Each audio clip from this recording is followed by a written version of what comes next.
Bass. Welcome back, Kaelin. I don't know what I'm like, happened. is it my phone or computer? I don't know because I'm doing this from my phone and I have my phone on Do Not Disturb. That's the first thing I do is put on Do Not No. Disturb. But no worries. So welcome back again. This is season 3, episode 12. This is my lovely guest, Miss Kaelin. She is the founder as well as creative director for Kaelin Boobies. And just briefly describe who you are again or introduce yourself, please. Yes. So for the new people join, my name is Kaelin Bass.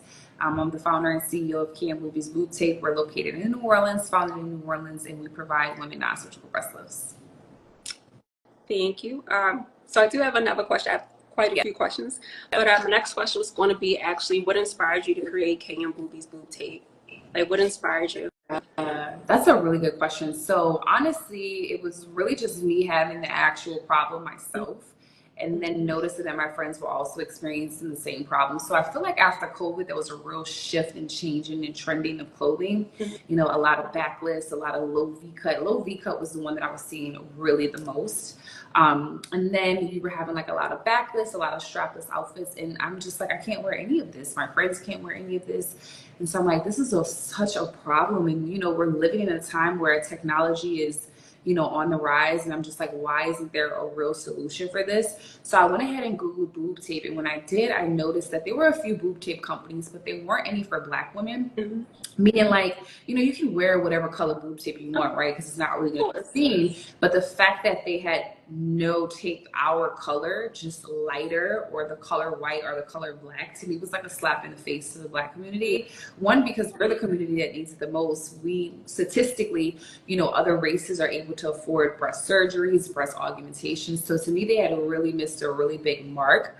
And I'm like, this could be a real big differentiator, you know, having colors for women of color, and our brand is really based off of diversity. When you look up other boob tape companies, you don't see that. And so that was kind of the real motive on kind of entering the boob tape world, but I had no idea what I was getting myself into. With a scalable product that can really go really, really far. And so if you want to take it really far, it's a lot of work. It's a lot of setbacks. And so that was really what kicked it off, was me just really having the problem myself and wanted to solve it for myself and my friends. I love that though. And you're absolutely right.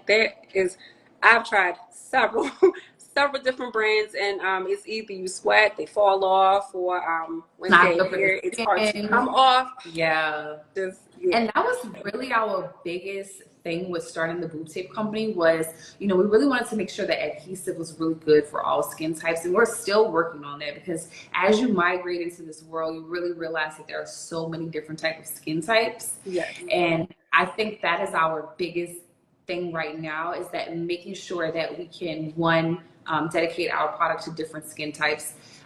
2, make sure that we're involving women, so diversity, making sure there's a lot of colors. And 3, just being a brand that really explains how to actually use the tape. Because another thing was, when we first started the company, we realized no company was selling boob tape oil. And that was just crazy to me. It's kind of like not setting the customer up for success, knowing it has to be removed with oil. So those are just really some of the different things that we thought about and what we're really trying to attack right now. No, I definitely can appreciate that, because once you get it on, it's cute. It gets you through the night, gets you to and from, and then at the end of the night, you're ready, you know, to peel it off. And before you know, you've peeled off some of your skin. Yes. You get real bad bruises and things like that. So we always try to be transparent about the product. You know, we don't really encourage people that have super sensitive skin to use the product. We don't really encourage people who have allergies to use the product. And we always recommend doing a test patch, right? Because it's kind of like Proactive and those other skincare products. It's like it works for some people and then it doesn't work for some people. But what we can guarantee is the lift, you know, that we can guarantee.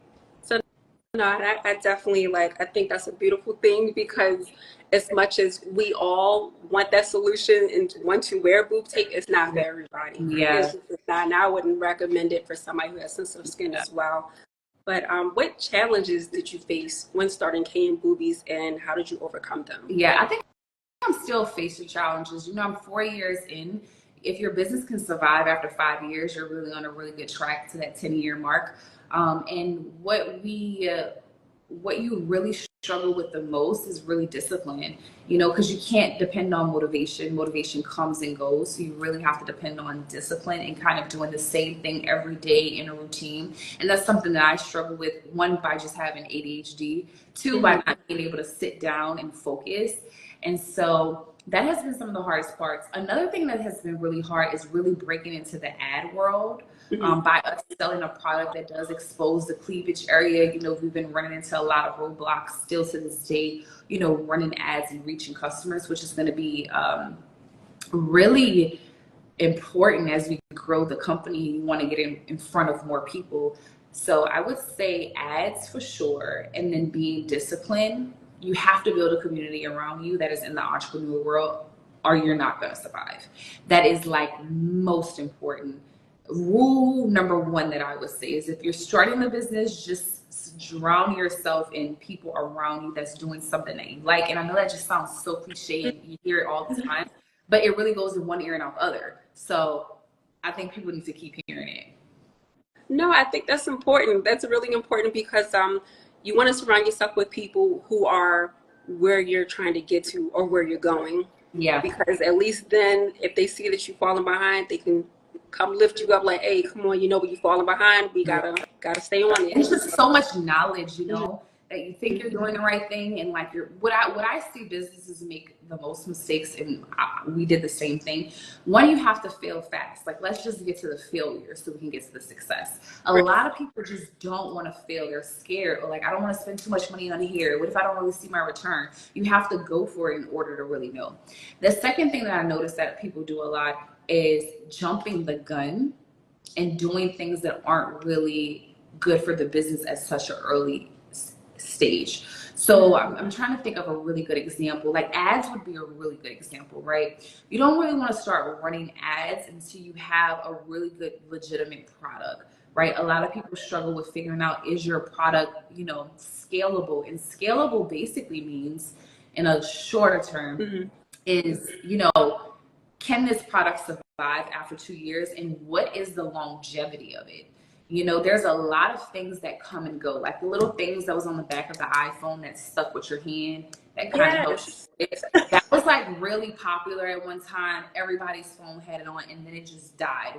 That's the kind of product that's really like a great Amazon product, right? But it's not really a product that you would want to sell and scale. It's scalable for a certain amount of time. So you have to really figure out if your product has longevity, for sure. No, you're right. You're absolutely right. And I appreciate that. And thank you for sharing that. But most certainly, I would say I feel like a big thing for entrepreneurs would be just thinking that they're going to have overnight success. And I feel like they try to compare themselves to other people's journeys. And they say, oh, well, you know what? They have X amount of followers, not realizing that person may have struggled for the past 10 years. And they're just now, you know, catching up. You gotta look through those followers, girls, because they be bought.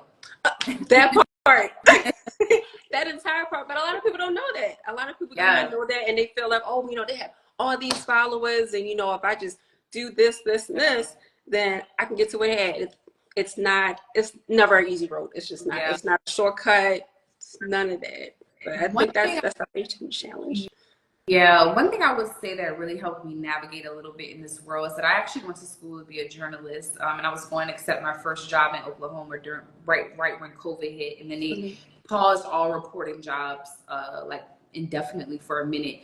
So that just kind of gave me a lot of time to really think, you know, about what I wanted to do. But what I will say helped me really navigate this is that I do also have a degree in marketing, which is it's not important to have a degree, but you do have to have, to me, some type of idea of how people operate and buy, you know, or if you don't, that has to be something that you add to your team really early on in your business, is the marketing. And so, side note, besides running my own company, I also run a ton of social media accounts here in New Orleans, mostly food-based. Yes, I do all like Larry Morrow's social media content. I do all of his strategies, all of his commercials. I do a couple other restaurants as well, and I have a few other clients that don't have restaurants. And so really just attacking the social media and the marketing. And honestly, sometimes I feel like that kind of takes away from my creativity within my own business, but you have to have a balance, and you have to have money to fund your business. So that's another thing that entrepreneurs really have to understand, is that you have to have money to fund this. So go do something that you like or that you're good at to help fund it. Yeah, you absolutely right. You definitely hit the nail with that one because a lot of people will do things and money is their motivation, not realizing Yeah. you need to spend money to make money. Well, It's not as simple as, okay, so I'm gonna go ahead, I'm gonna get this, and this, and we in there. No, we're and you're not. also not technically profitable either your first couple No. years. You're just taking all of the money and putting it back in the business. And I think Amazon was not profitable for years. They Really? just became profitable like not that long ago. They were taking all of those millions of dollars that they were making and putting it back into the business. The business had no, like, he didn't have any really money. It was all going back into the business. Millions and millions of dollars. Yeah, see, so y'all hear that? You gotta Yeah. invest in yourself and invest in something that you love to do. Or else you will end up hating yourself. I promise you will. Okay, so my next question was going to be, how has your background and experience in New Orleans influenced the vision and values of KM Boobies? Yeah, when I first started the company, I was like, I want to name all the boob tapes like after some type of food in New Orleans. And so that's why we got praline, which is a famous dessert in New Orleans. We have creme brulee, which is not really a New Orleans dessert, but it's very popular. It's at all of the restaurants down here, and they all have a different New Orleans twist to it, like a praline or a king cake creme brulee. So I'm like, creme brulee is going to be a real good one.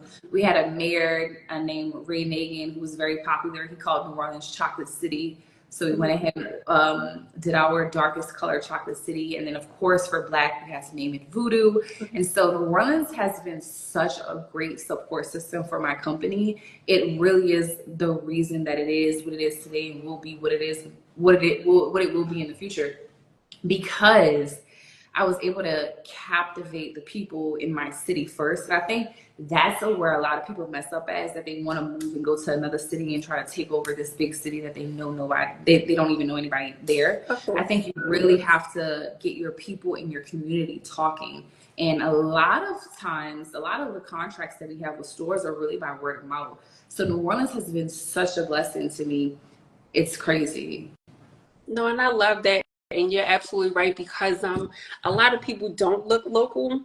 They feel Yeah. like they would do better somewhere else where no one doesn't know them. Whereas if you just work within your city, you Yeah. know, mom and pop shops, you know, may have family, whatever the case may be, Yeah. but like It it's takes easier time to because New start Orleans is a there. tough crowd. We're a tough crowd down here, girl. Like, I've even though never been there. maybe, I've never been. yeah. And I'm in Oh, Texas. really? Yes, I'm in Texas. I've never been there. Oh, no, you got it from down. I gotta make a trip. Yeah, my Gotta make advice a trip. is gonna be your best time. I always recommend, just if you've never been to New Orleans, just get it in during Mardi Gras. Really? For sure. Yeah. It's Mardi Gras usually around like February, March time. Yeah. I might have to go out there then. I Yeah. don't want to be out there catching bees or anything like that, but I definitely want to go for like the culture, the food, and things like that. Okay, so my next question was going to be, how do you envision the future of KM Boobies and what are your goals for the brand in the next few years? Yeah. Our main thing is really brand awareness. That is truly the main, like, when you see the logo, I want you to know exactly what it is. So brand awareness for sure. And then the next is going to be big retail stores, right? Ulta, Target, places like that is really on our bucket list sooner than later. We just launched on Amazon this year. We also launched on Walmart.com this year. So we're taking baby steps. One thing you don't want to do is overstep, though, and move too fast. Mm-hmm.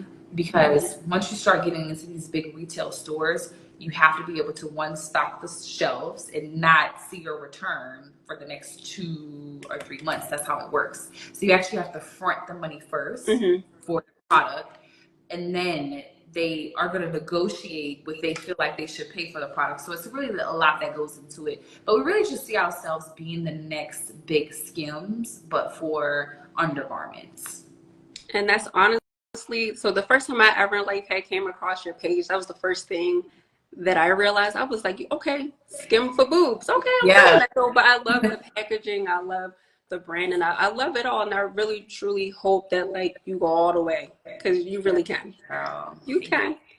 Okay, so I see we have like 7 minutes left. So I'm gonna ask you this question because it's gonna take some time. That's What advice?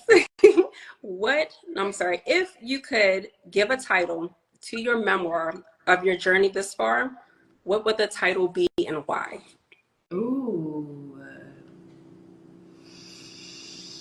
Mm, probably a letter to that little girl or something like that, because I always like find myself looking at pictures of myself when I was a kid, and it's always been like I've always felt like I wanted to do something legendary, like, but my mom and parents would always tell me that it would be acting or TV, or and so I think that kind of led into my obsession with being a journalist and being on TV, and then that just went left and I went right, and here we are with this. And so I'm gonna say it's gonna be something like a letter to my child, like me as a child, something like that. But that's such a good question. I'm gonna think more on that. But that just speaks to me the most. It's like a letter to my 10-year-old self, like, or something like that. Yeah. Okay, I love that. Yeah. Like, so pretty much you would write a letter to your younger self, and like, what would you tell your younger self? To just like really just say how proud I am of myself, and I really don't give myself any credit throughout this entire journey. It's always like, gotta push, gotta go harder, gotta do more. But when I look at all my vision boards that I've been making since 2016, we have been knocking every goal off of it. And so it would probably just be like, how unique my story is, because I really couldn't write any of this. Like, where we're going and what we're doing now was never in the cards. And so I think that it would be a letter to my younger self, telling her that, you're doing great, even though you derailed from whatever plan you had as a little kid, or because that's what life is all about. Like, it's constant derailing. And it's like, if you can get back on track and kill it, it's like, that is where the soldier is made, Yeah. No, I agree because you go through so many things, so many transitions in your life, from adolescence to a young adult, an adult, and so on and so forth. And we always have a picture or an image of who we want to be, not realizing there's a path for that. Yeah. And we may not always stay the course. Some things happen along the way, but like you said, what's important is getting back on course and just seeing it through. And I remember when I first started the boutique company, there would be so many people around me like, oh my God, are you giving up on journalism? Like, are you not going to be a journalist? Like, you went to school. And I just had to tell people, like, I went to school for mass communications and marketing. Like, that is a huge umbrella. I can be a photojournalist. I can be a reporter. I can be a producer, a director, a creative director. Like, I can be so many things. Like, I'm not just tied to a microphone. And the news that I desire to really report is not regular news. I look at myself more as a correspondent, like on a red carpet. And I think that is still possible. Like, as you build your brand and build your name, like, that can still happen. So, and I know it is going to happen. Just whenever it happens, you can't plan for it. It's just in your cards. Yeah. No, definitely. I feel that because, like, most certainly. So for me, even though I am a executive creative director, but I actually love social media. I love doing social media management. So that's anything creative is my jam. But I know it takes a lot of work. It takes a lot of work, but it also wasn't a thing when we were in college. I could remember being in college thinking, like, I just want to create. Like, is there a way that I can just create and get paid for it? And then here we are 4 years later, where there's a space for it. And I get so overwhelmed, running all of these social media accounts, to be super transparent with you, like, extremely overwhelmed. But I always look back and be like, I can buy whatever I want. I can go wherever I want to go. Like, all of the things that I prayed for is happening now. So you just have to give yourself a little grace, along the way, and just make sure you're putting your best foot forward when you have those days.